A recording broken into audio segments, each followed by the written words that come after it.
With Eric Kane, Brent Hubbs, VolQuest.com for a Craven Wings 2-minute drill. Remember, Craven Wings, it's not just about wings. They got all those great new menu items.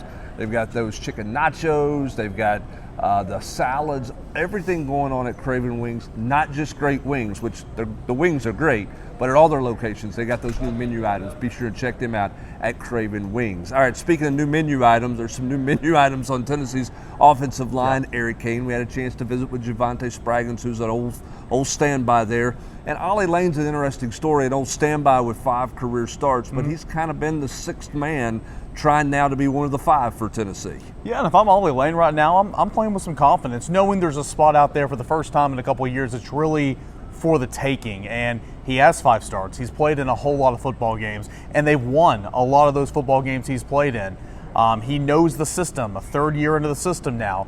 Andre Carey, the transfer coming over, sure, he can be a nice piece, but this is all brand new to him. So if I'm Ollie Lane, now I've got a little confidence in me. That doesn't mean he's got the job, but certainly he might have the leg up here at the start. So it was good to hear from him and Javante Spraggins as well. Both kind of said they didn't play poorly as a unit on Saturday, but they know they have a long way to go. And so it's about just continuing to stay work after work, day after day, and try to figure it out. Yeah, and today was about correcting those scrimmage mistakes from Saturday and getting ready for Thursday's 2nd scrimmage. It is a quick turnaround for this team.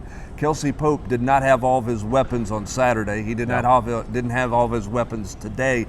But he feels like this is a group that's getting better as he tries to fit all the pieces into the right parts. When you talk about who's in the slot, who's going to be out wide, how Dante Thornton factors in, Nathan Laycock, and all these new guys. A lot of different parts, moving pieces this spring for him. Yeah, Kelsey Pope thinks Nathan Laycock's going to be a star one day in this offense, and it'll eventually come to him. But as far as Dante Thornton and Squirrel White, you have 2 slot players, 2 very different types of players. Velus Jones and Jalen Hyatt, they were both fast, but they were very different types of players.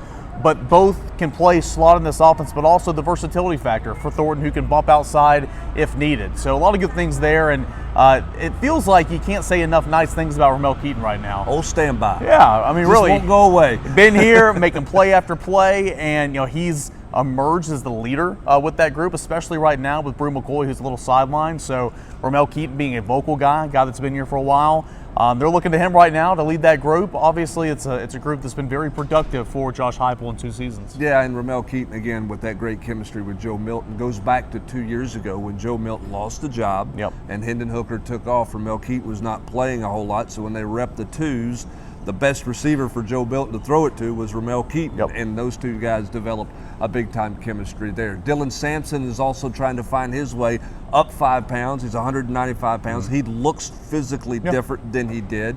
The question now for him is about consistency, and that's kind of his focal point this spring, right? Yeah, a lot of opportunities here this spring to go after and string together a couple of nice days. He said that he feels more confident operating efficiently in the system.